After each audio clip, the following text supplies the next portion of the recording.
Bonjour, bonsoir à tous et bienvenue dans le podcast de Planète Basket, un média que vous pouvez retrouver sur Instagram comme d'hab. Allez nous suivre là-bas, il se passe plein de petites choses. Vous pouvez aussi nous retrouver dans vos oreilles avec ces petits podcasts, on en a déjà sorti quelques-uns. La playlist est dispo sur toutes les plateformes. Et désormais, vous pouvez nous lire aussi via notre site internet. On a sorti notre site là il y a quelques semaines maintenant. Et bah voilà, n'hésitez pas, planetebasket.fr, il y a des articles dessus qui vont sortir régulièrement et vous pouvez retrouver toute notre activité là-bas. Voilà, le moment auto-promo étant passé, on va rentrer dans le sujet de ce podcast. On a fait quelques petites previews de la saison NBA à venir et on va se retrouver très vite pour parler du début de saison parce qu'il y a déjà énormément de choses à dire. Mais en attendant, on va revenir sur les duels, un format qu'on faisait sur Insta jusqu'à très récemment.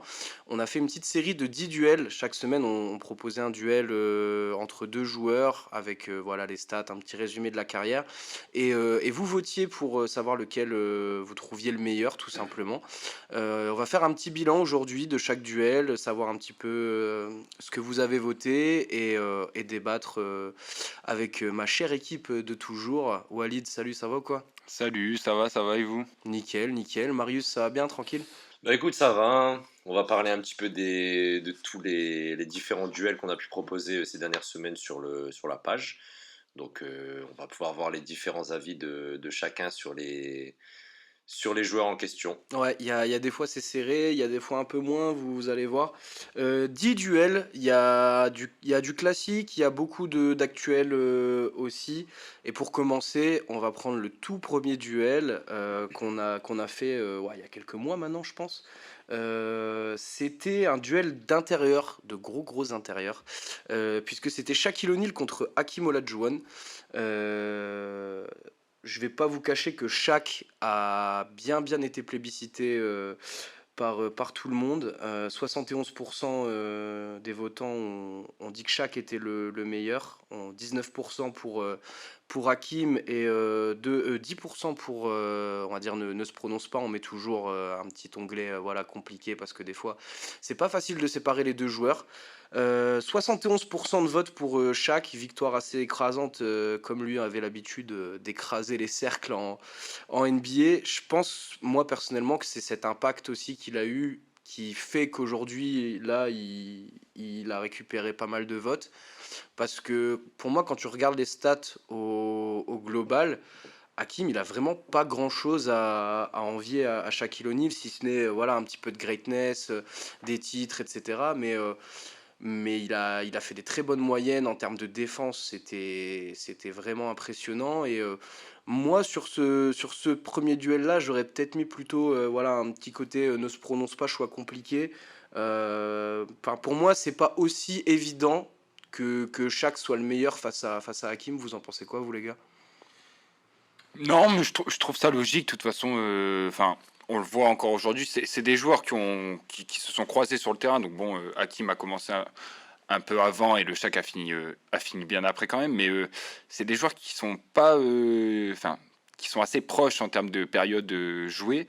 Et pourtant, bon, bah, on voit l'impact du Shaq. Et en même temps, c'est un impact que très peu de joueurs dans la ligue ont eu.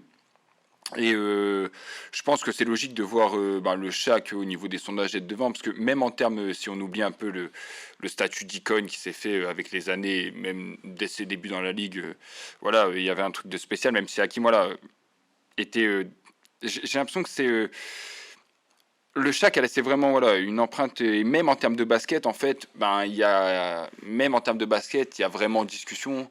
Alors oui, il y a la domination incroyable du Shaq. Je pense pareil, qui a tendance à plus rester dans les têtes que. Alors le prime de Olajuwon est très fort, très sérieux aussi, mais c'est sûr que le prime du Shaq c'est quasiment du jamais vu. Donc je pense que ça aussi ça reste beaucoup dans les têtes. Le fait peut-être qu'Olajuwon ait eu ces deux titres en l'absence de Jordan, il y a peut-être ça aussi, mais pour moi ça se vaut vraiment, en termes de basket ça se vaut vraiment.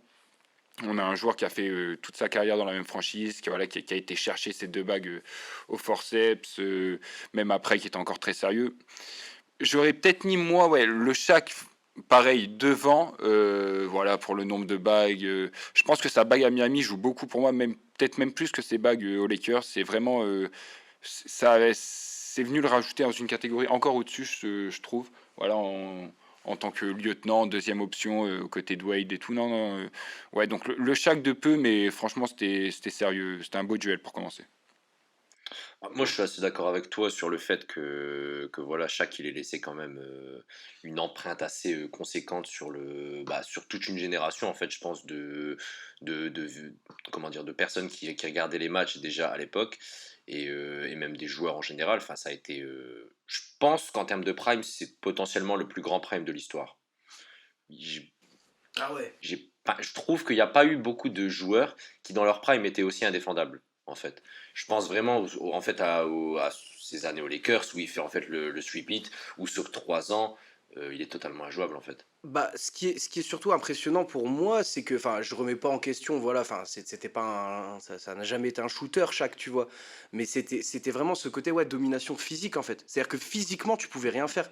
Même un mek comme Olajuwon ou d'autres gars, des grands Oui, gaillards, oui, tout bons oui. défenseurs qui sont, Oui, oui. tu pouvais rien faire. Le chat qui te pousse, tu bouges, quoi. Non, c'est pour ça que je te dis que c'est assez, comme disait Walid, c'est assez logique en soi que le Shaq soit devant, mais je trouve qu'il faut quand même pas dévaloriser les. En fait, j'ai envie de comparer les deux joueurs dans leur prime. Hmm. Et j'estime quand même que le prime d'Olajuwon, alors, comme Walid l'a dit aussi, il a gagné ses seuls titres quand Michael Jordan a pris sa retraite. Mais je crois que sur la saison 94, il remporte toutes les distinctions personnelles possibles. Il remporte le défenseur de l'année, le MVP, le MVP des finales. Enfin, voilà, tu peux quand même difficilement faire des saisons meilleures que celle-là. Après, oui, Jordan n'était plus là, et on sait que voilà, pendant la période Jordan, c'était quand même c'était lui le roi de la jungle, en Hmm. quelque sorte. Mais le prime d'Olajuwon, il est quand même très fort. Et puis voilà, des standards défensifs qui sont quand même très élevés, une interception et demie de moyenne, 3 comptes de moyenne en carrière, donc c'est un énorme joueur en fait. Mais le problème, c'est que voilà, Shaq, il a quand même, c'est vrai, il a Il, quand même ce côté Superman en fait. il a une aura, ouais, que Hakim a pas trop. Ce Je suis pas sera. d'accord. Je suis pas d'accord. Je trouve pas que Hakim n'ait pas cette aura, mais Je parle par rapport aux fans, hein, pas tellement sur le terrain. Je pense plus par rapport, comme tu dis, enfin, comme Walid a Le dit, côté icône, le côté il reste dans la tête des gens plus, c'est tu pas vois. la même époque aussi. Le problème, c'est que Oui, Shaq, bah, il arrivait aussi quand même dans une période où. Parce que le prime de Shaq, il est quand même plus tard que le prime d'Hakim. ouais, mais enfin, ça filmait encore au caméscope, tu vois, dans les salles. Limite, c'est pas non plus. Enfin, il a arrêté quoi, début 2010, chaque, un truc Shaq, comme ça. ouais. ouais, chaque, ouais, 2010, je crois, Et son 2010. 2011. prime, on estime qu'il est de 80, même s'il était déjà très fort dès sa saison rookie, hein, mais Oui. son vrai prime, il est de 99, je dirais à 2005, peut-être, quelque chose comme ça. Mais en tout cas, voilà, du duel très serré. Moi, j'aurais aussi peut-être donné ma voix à Shaq, mais c'est assez compliqué de répondre. Ouais, peut-être un truc un petit peu moins serré, mais quand même chaque Shaq un peu devant, devant, ouais. c'est mérité. On passe au deuxième duel, les gars. Un des rares, je pense même le seul, je crois que c'est le seul, ouais, duel vraiment de génération, parce que là, on parle pas du tout de deux mecs qui ont joué aux mêmes époques ou à des époques proches. Duel de meneurs, ça faisait suite à un moment dans l'actu, on en avait parlé là de ce sujet. Qui est le meilleur entre Magic Johnson et Stephen Curry? À l'époque, ça s'était mouillé un petit peu et là, c'est assez serré, beaucoup plus. 50% ont voté Magic Johnson et 38% pour Steph Curry. 12% ne se prononcent pas. Magic qui gagne d'une courte tête. J'ai envie de dire que c'est mérité aussi. C'est plus représentatif. Moi, en fait, j'aurais aimé qu'on ait ces votes-là, avec peut-être encore une ou deux voix d'écart en plus sur Shaq et Hakim, tu vois. Mais en fait, quand tu penses à tout ce qu'a fait Magic Johnson à l'époque, c'était un truc de ouf. Mais ce que Stephen Curry fait dans la NBA actuelle, c'est un truc de ouf aussi, en fait. Et à leur manière, ils ont participé à changer un peu le jeu, je trouve. Stephen Curry, voilà, avec tout le jeu extérieur, marqué sur le shoot, etc. Magic Johnson a quand même fait cette figure, a été cette figure de d'alien qui peut jouer sur les 5 postes, qui peut limite défendre sur les 5 postes, qui faisait des passes de fou. Enfin, Pour moi, c'est quand même Magic qui est au-dessus d'une courte tête, mais Steph Curry, je pense qu'on pourra limite refaire le débat quand il arrêtera sa carrière, qu'on sera 2 3 ans en arrière et qu'on se dira, ah ouais, quand même, putain, Steph, c'était chaud. Bah, c'est vrai que c'est un débat, comment dire, c'est assez compliqué de répondre parce que, comme tu dis, c'est deux joueurs qui ont sur leurs aires, on va dire, respectives, eu un impact démentiel en fait. C'est voilà, t'as Curry qui apporte tout le côté renouveau, shooting à 3 points. Et puis il faut aussi prendre l'aspect où comment dire, t'inspires toute une génération en fait. Curry, il a quand même révolutionné le jeu d'une part. Depuis que t'as Curry, surtout Golden State en général, mais quand même Curry comme maestro principal de ça, c'est une NBA maintenant qui s'est bien plus on s'est éloigné en fait de la raquette. Tandis qu'à l'époque de Magic, en fait, c'était totalement différent. C'était un jeu beaucoup plus centré vers le drive, le dunk, etc. Donc c'est assez compliqué. Après, moi, j'aurais quand même tendance. Moi, j'ai envie de prendre le côté pur meneur de jeu. Hmm. Est-ce que, en termes de pur meneur de jeu, Curry est meilleur que Magic? Je suis pas sûr de ça quand même. Bah, moi, franchement, C'est Curry, je le vois plus quand même comme un combo meneur en fait, combo guard un peu très fort en scoring en fait, bon à la passe aussi, mais c'est pas celui non plus qui va faire rayonner ses coéquipiers à travers la passe D. bah en fait, Steph Curry, en fait, il a tellement développé ce shoot et cette puissance du shoot que en fait, t'en oublies que c'est aussi un passeur et qu'il sait faire des très bonnes passes. Magic, pour moi, il avait beaucoup plus ce côté maestro, C'est ça, métronome. c'est ça que Tu vois, comme un bon 8 au foot, tu vois, qui est là, qui est dans le jeu, qui tire un peu toutes les ficelles et qui est là, bah si moi je décide de marquer, c'est moi qui marque. Si je décide que c'est lui qui marque, je vais lui faire une passe de un ouf et peu il n'y a un peu personne qui va le toucher. un peu à la Chris Paul, à moindre mesure, attention, Bien mais sûr, en ouais, termes de ouais. meneur gestionnaire, je te parle. Mais oui, Un peu à oui, la Chris Paul, il y a un côté plus gestionnaire qui est c'est moins ça. visible chez Steph. Puis il faut quand même rappeler que sa première année, il se retrouve à jouer poste 5 sur les finales NBA parce que Karim est blessé et qu'il te sort des matchs à plus de 40 points. C'est un truc de ouf ça. Ça, c'est Rien, n'importe rien que quoi. ça, rien que pour ça, déjà, tu vois, moi, le débat est. C'était une époque différente, attention, mais ça reste pas moins très fort. Ouais, ben intéressant, intéressant. Moi, pareil, j'aurais tendance à dire pour l'instant encore Magic. Euh, En termes de palmarès, en termes de voilà, comme vous avez très bien dit, voilà, les deux ont marqué leurs airs, les deux ont dominé à leur manière, sont allés chercher leur bague, leur MVP des finales. Chacun a un parcours très différent. Il y en a un qui commence très jeune, qui finit très tôt, et un qui fait un peu l'inverse, qui commence un peu plus tard, gêné par des blessures et qui finit très fort, notamment avec sa bague de l'année dernière. Euh, donc c'est pas les mêmes trajectoires, mais tous les deux au final je trouve s'en sortent avec grosso modo une domination assez comparable. Alors les deux ont été les visages à leur manière, pareil, différente de la ligue à un moment donné. Les deux ont quand même connu une éclipse. Un, Michael Jordan qui est arrivé et Stephen Curry qui s'est pris un LeBron James tout le long de sa carrière. Même avec Bird, voilà, ça se partageait l'affiche. Donc je trouve, même en termes d'image et de place dans la ligue, je trouve que c'est comparable. Alors c'est sûr que les époques et tout, et c'est pour ça que je préfère comparer plus leur statut au moment où eux jouaient que maintenant, avec tout ce qui a évolué. Par contre, là, enfin, du coup, Magic pour beaucoup de personnes, c'est quoi? C'est un top 6, 5 all-time. Donc en fait, là, on est en train de placer Stephen Curry qui a encore quelques années à jouer au top niveau. Là, il commence la saison très fort encore, la saison 23-24. Là où...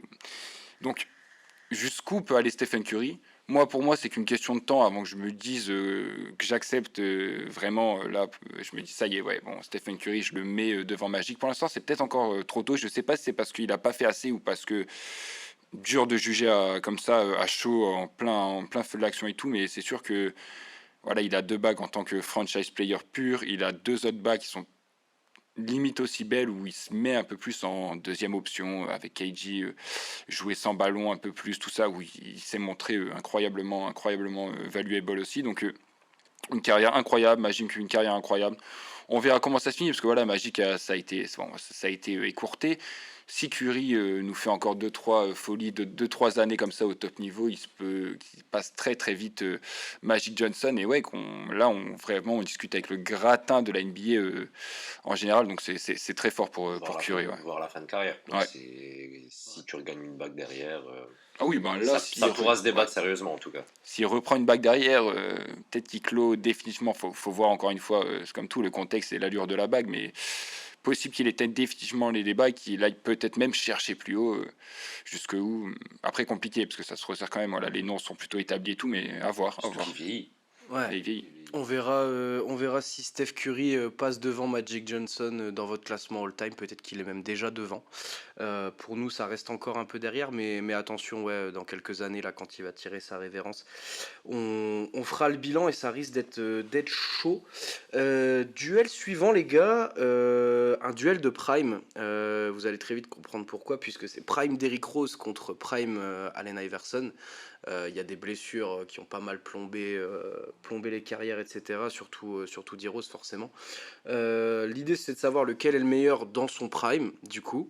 C'est le seul duel de la compète, de la série, où il n'y a pas eu de ne se prononce pas, choix compliqué, tout ça. Chacun a pris son vote.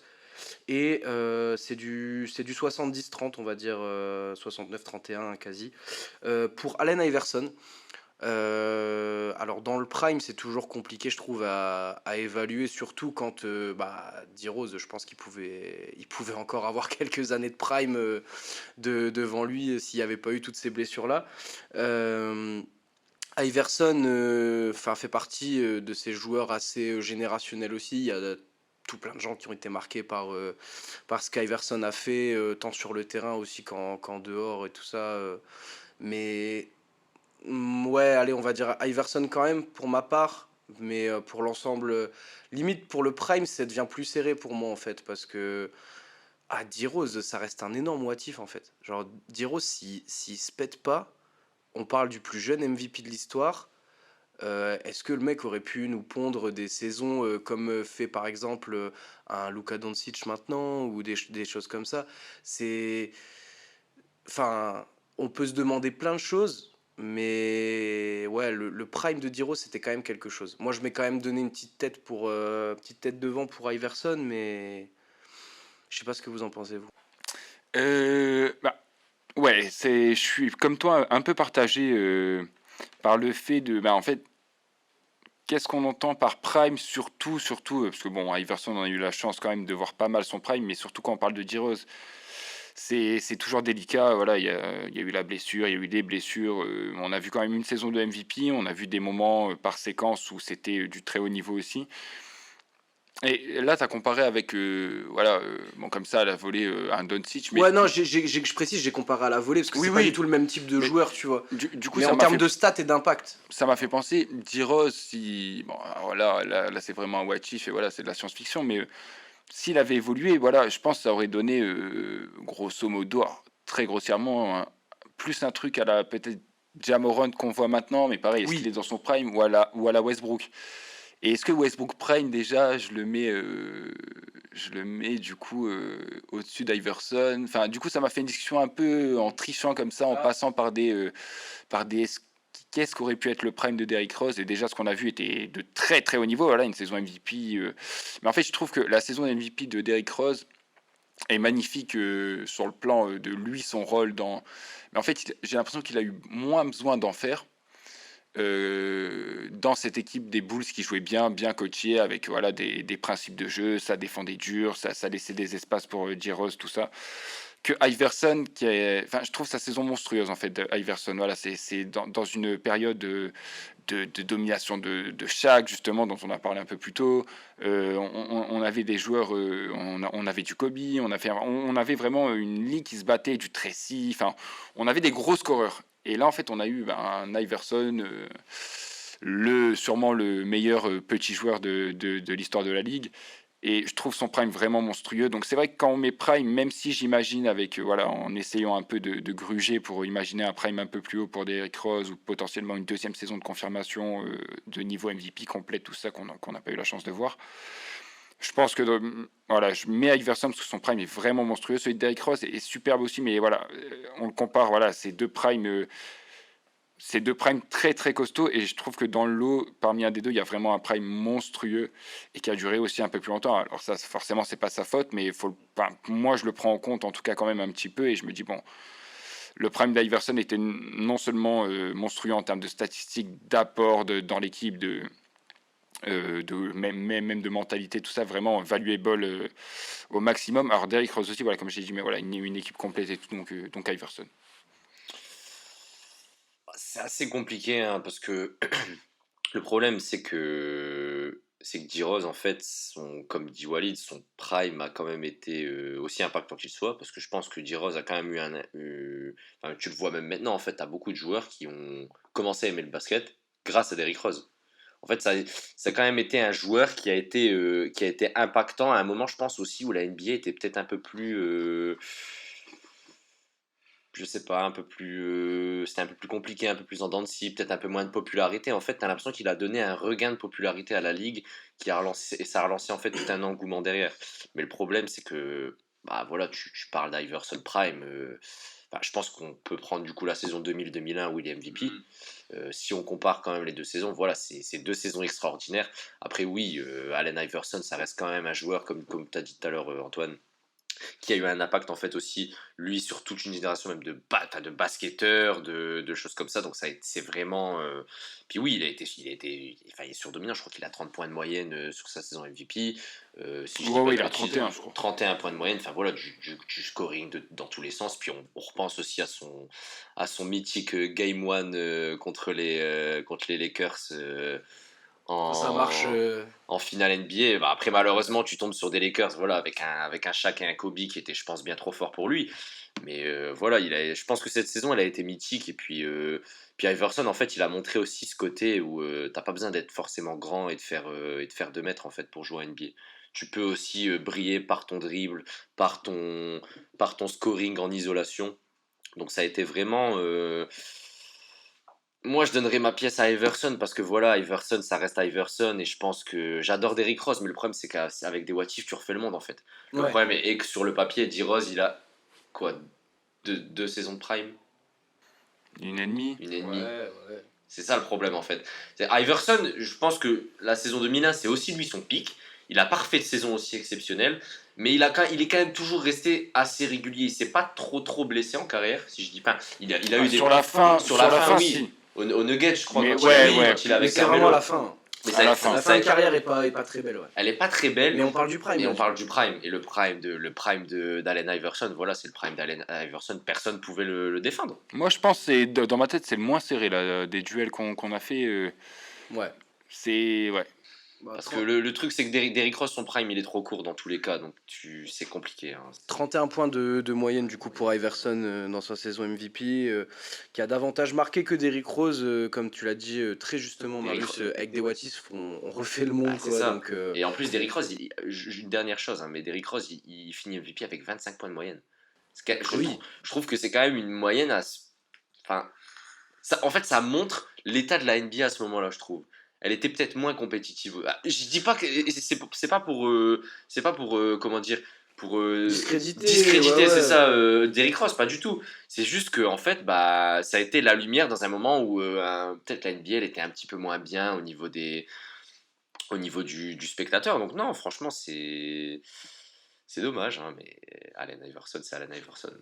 Ouais, Iverson avec les 13, big up à Laylo bien sûr.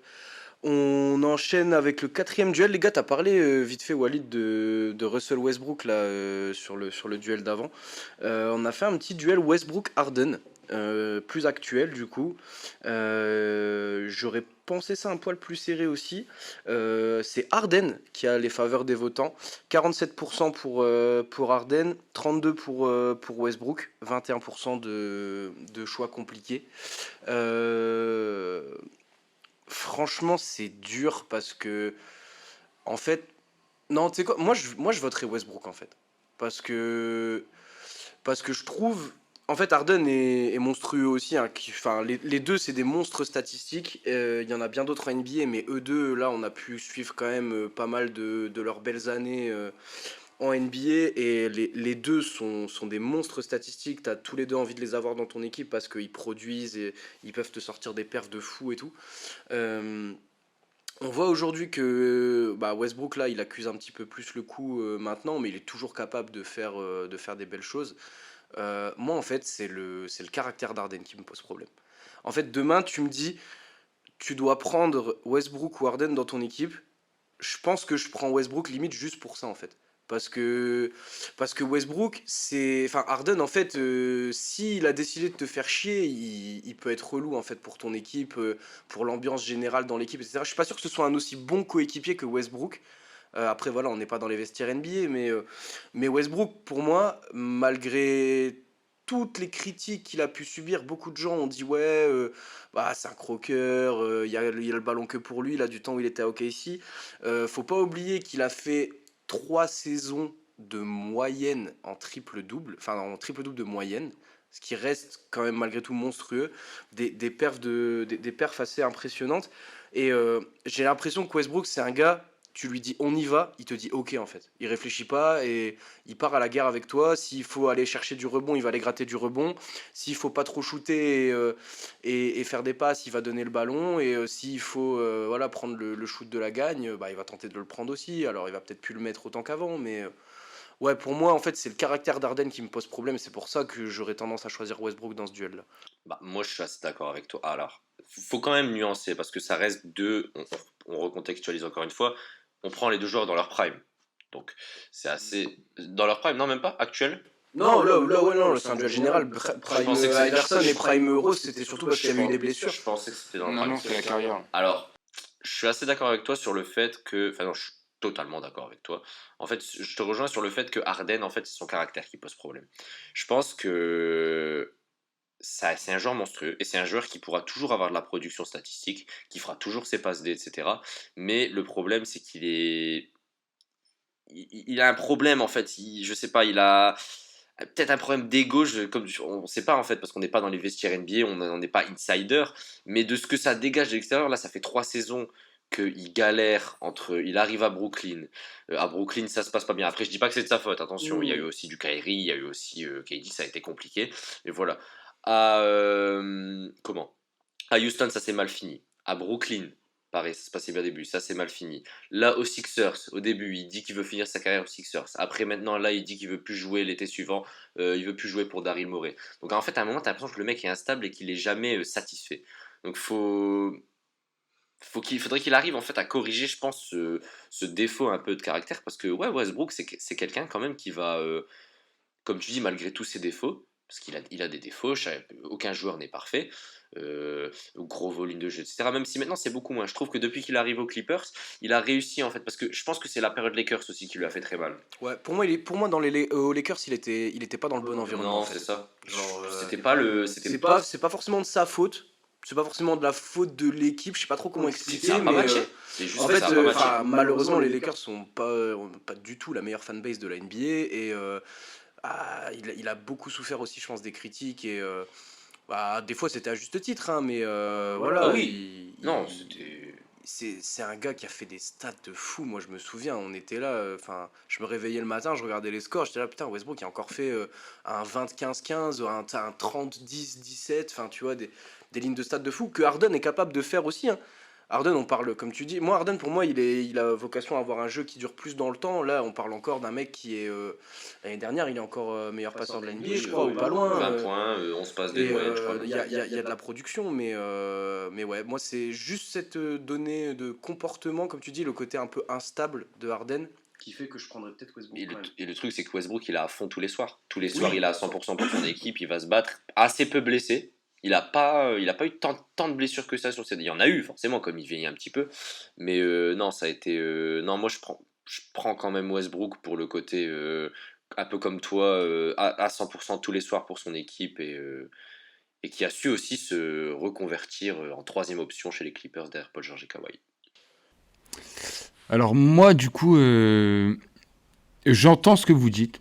Je trouve ça même plutôt très juste. En fait, les deux joueurs, je les trouve extrêmement, pour le coup, très très proches en termes de, voilà, en termes d'âge, en termes même de carrière. Tous les deux ont été à la tête d'un projet à un moment donné qui n'a pas gagné de bague, qui n'a pas été loin. Puis ils sont partis. Donc il y en a un, voilà, comme vous l'avez dit, pour qui pour l'instant ça se passe pas très bien.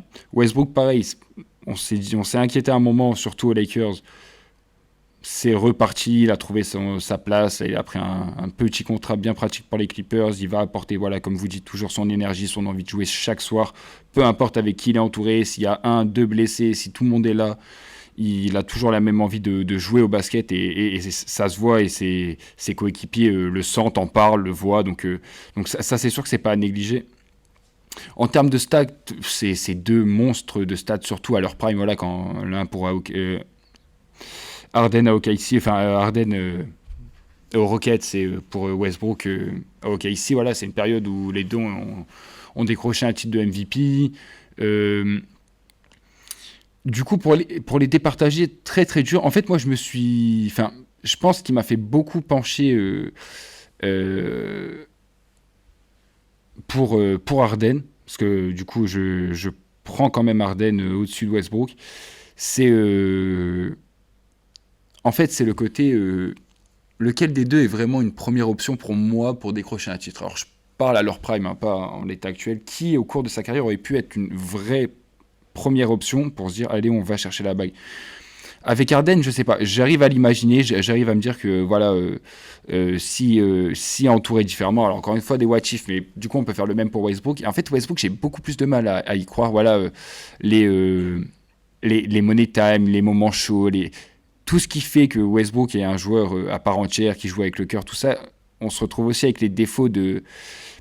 Et en fait, ça me fait beaucoup plus peur pour aller décrocher un titre, pour aller chercher une bague. Et du coup, vu que c'est tellement proche, je trouve que c'est un argument qui.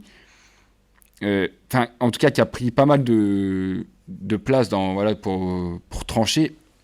Parce que voilà, c'est tellement proche.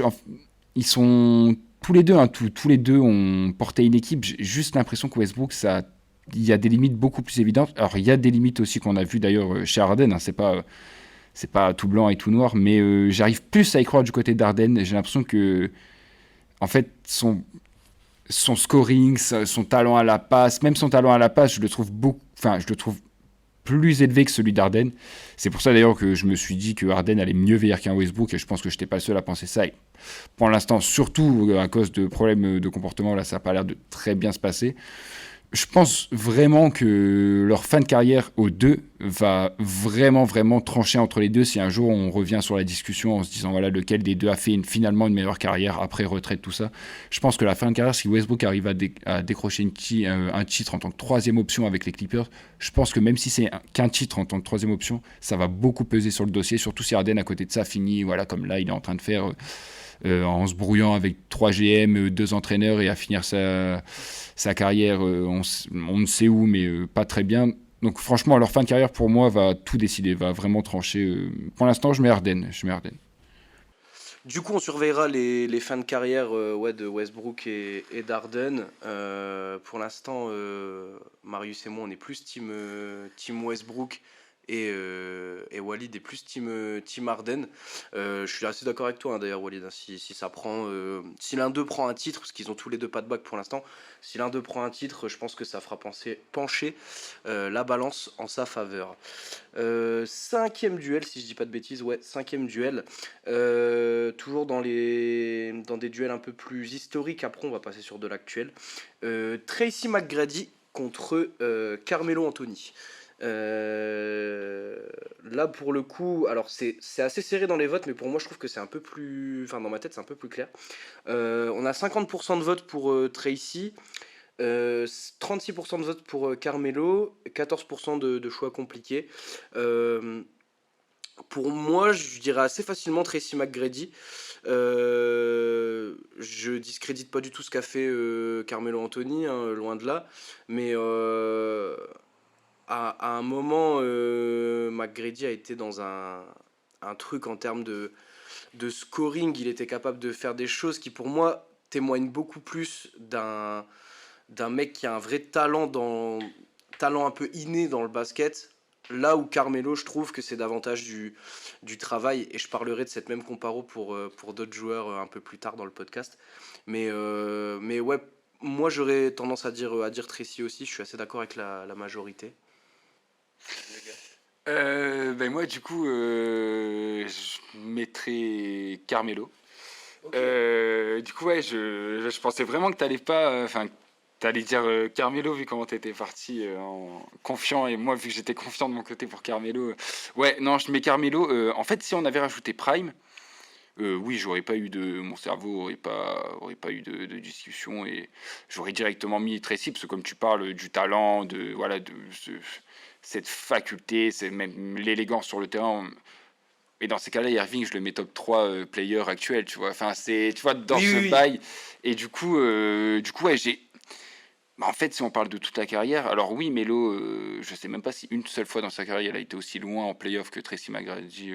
Non, bah même Tracy, en fait, il a été nulle part. Ouais, ouais, Ouais, non. non, non, donc, non, non, donc je vois même pas comment on pourrait mettre 6 sur une saison avec, voilà, une saison ou deux. Là, il a eu 4 saisons, allez, on va dire Tracy, mais en fait, il y a 20 ans, il y a plus, il y a 20 saisons, je crois, de Carmelo Anthony. Il y a une régularité. Alors oui, ses défauts en défense, c'est bien que ça s'est beaucoup, beaucoup, beaucoup vu aussi avec la fin de carrière et le fait qu'il ait arrêté très tard dans la ligue. Ça s'est encore plus vu forcément vers 38, 37, 39 ans. Mais enfin, top 10 scoreur all-time, il est dans le top 10. Il a porté des franchises comme New York. Alors oui, à chaque fois, ça se finit pas forcément très bien. Surtout, par exemple, sa fin de carrière qui est un peu pas très belle. Il part un peu dans l'oubli en se disant, on se demande est-ce qu'il va re-signer une dernière année. Au final, non. Mais je pense que sur 20 saisons NBA, du scoring à son niveau, il a été option 1 pendant au moins 10 ans de sa carrière. Alors, Tracy, je lui rajoute 3 saisons au niveau qu'il a affiché dans ses plus belles années. Il passe devant Melo juste avec 3 saisons. Juste, je trouve ça trop léger en termes de longévité, tout comparé à un gars qui a fait 20 saisons. Je préfère récompenser. Alors, pour moi, les deux s'entendent. Et d'ailleurs, quelqu'un qui me dit je mettrais ici pour ça, parce que je préfère mettre de l'importance sur le basketteur, sur le prime que sur la longévité. Mais là, j'ai vraiment envie de récompenser. Et même dans ma tête, ça le met devant. C'est une belle contribution. Sur la fin de carrière, il a essayé de contribuer. Il a bien fini à Portland avant d'aller aux Lakers.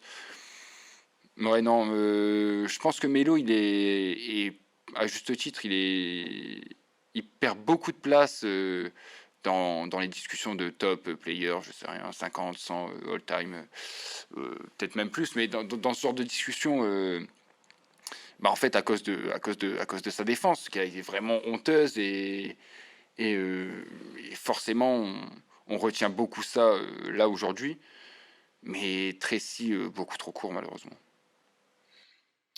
Ah, je suis assez d'accord avec toi, Walid. Après, je pense qu'il faut quand même nuancer. Tracy McGrady, il a quand même un prime moins, on va dire une moins grande longévité peut-être dans la ligue que Carmelo Anthony. Mais son prime, enfin, moi j'estime qu'il commence à partir du moment où il est tradé à Orlando.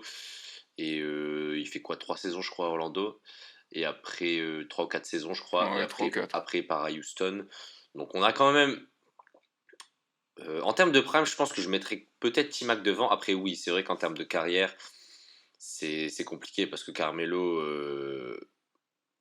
il a quand même souvent été première option. Il a su se reconvertir en fin de carrière à Portland, aux Lakers, en tant que voilà un peu role player qui a son petit 25 minutes tous les soirs, qui va mettre ses paniers, hein, qui reste quand même toujours Carmelo.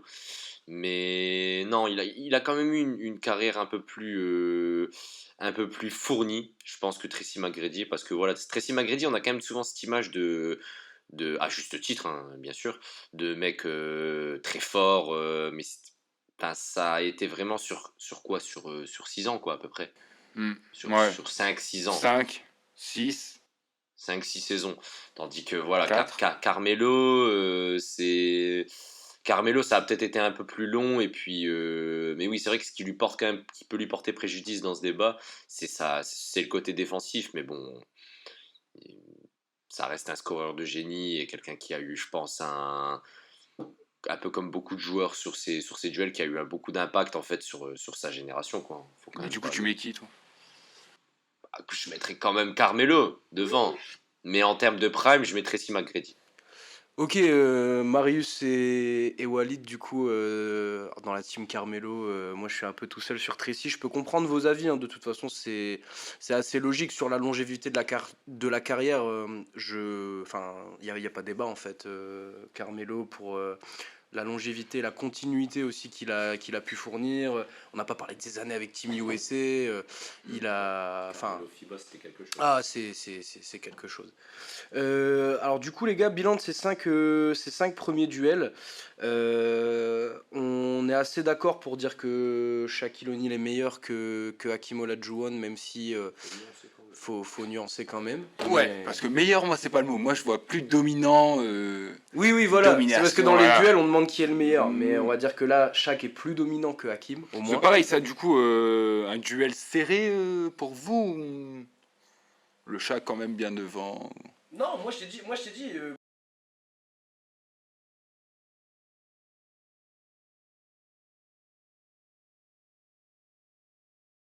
Un petit pour moi c'est du 60-40 quoi, voire même du 55-45, tu vois.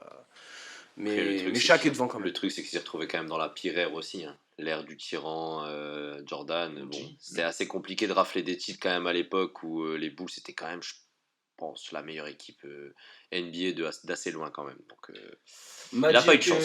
Magic contre Curry aussi. Magic est devant pour les votants et pour nous aussi. Même si la fin de Même carrière si, pourra ouais, nous faire, voilà, nous attention faire à la fin de mentir. à la fin de carrière, pardon, de Steph Curry. Prime D-Rose contre Prime Iverson, on est assez unanime, Iverson. Et les votes, c'était unanime aussi. Ouais, c'est du 70-30 pour Iverson, donc Iverson assez largement. Westbrook Harden, Harden est devant de pas grand chose, 47 contre 32%.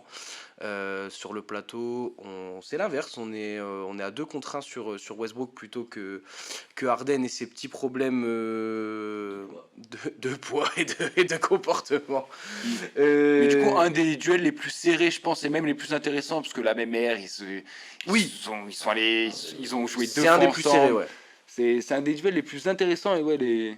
Puis leur prime, ils étaient un petit peu en même temps, hein, parce qu'à Mais l'époque, oui. ils étaient tous les deux dans la course au MVP, Ah bah, dans leurs équipes respectives. les deux, tu les remets à OKC là, avec voir KD qui reste et tout. Attention, ouais. attention, il y a qu'un ballon. Hein. Ouais, c'est ce que j'allais dire, faut distribuer la balle quand même. Bon, Quand t'as ces Mais ouais, ces gros deux, actif ces deux aussi ogres. ça. Et Tracy McGrady contre Carmelo Anthony. Moi, je suis dans la team Tracy. Et vous deux, vous privilégiez plutôt Team Carmelo. la longévité de Carmelo. Même si le prime de Tracy, est, comme on l'a dit. Ouais, après, en termes de scoring, les deux, c'est des machines c'est des scoreurs à de tirer, génie, à hein. scorer et tout, mais Carmelo l'a fait plus longtemps quand même. Puis ces deux, je le reconnais sans problème. Faut quand même le préciser, c'est quand même deux joueurs qui ont impacté énormément sur leur génération aussi. C'est deux Oui. joueurs qui ont une legacy qui est quand même assez importante. C'est clair. Écoutez, on va conclure cette première partie de podcast. On s'est rendu compte que les 10 duels, ça allait être un petit peu long à faire sur un seul podcast, donc on va couper ça en 2 parties. La deuxième partie est normalement disponible, vous n'avez pas trop à cliquer trop loin pour aller écouter ça. On va parler de duels un petit peu plus actuels. Voilà, suivez Planète Basket sur Instagram, Planète Basket-du-bas toujours. Et on se retrouve très vite pour parler des duels actuels. De la suite. Salut les gars. À bientôt. Salut.